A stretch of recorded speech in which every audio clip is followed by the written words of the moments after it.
here's how you use a slab on a mold. So what I did is I took my slab and I cut out a shape. It could be any shape you want.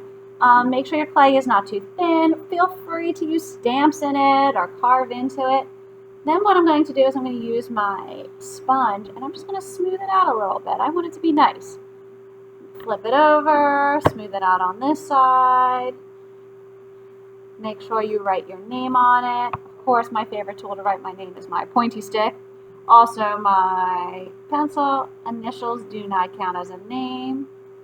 All right, then what I'm going to do is I'm going to tape my mold. Oh, look, it's a bowl.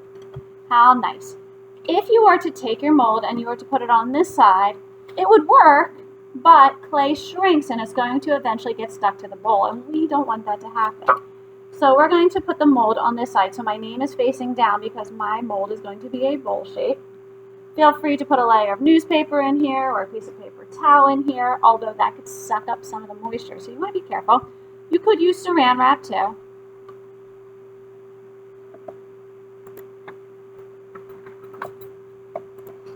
So I'm going to use saran wrap for mine. So what I'm going to do is take my saran wrap and I'm just going to lay my mold onto it. That just makes it so it comes out of that bowl nice and easy. You don't want your bowl to get stuck. Even though as it shrinks, as it dries, it will shrink. So I'm going to take my bowl with my little bit of saran wrap on the bottom, because that's where my name is, and I'm going to slowly start to push it into the mold to make it the shape that I want. And because I'm putting it into a bowl, it'll start to take that bowl shape. Don't push too hard because you don't want to put a hole in it. You don't want to thin it out too much. But what I'm going to do is I'm going to keep pressing it gently into that bowl.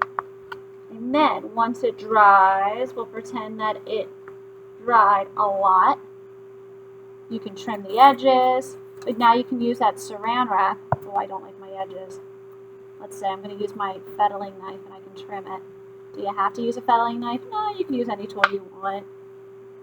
But I'm just using it and I'm holding it against the bowl to help give it a nice smooth edge. Look at that. Pull that away, use my sponge on it, smooth it out. I'll have to do a little bit more once it comes out when it's leather hard.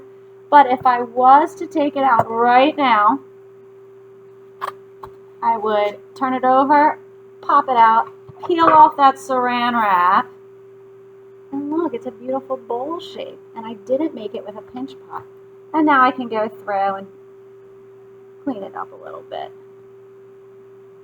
as needed.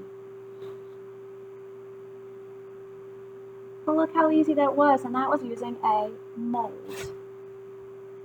Just remember to use that saran wrap to help you.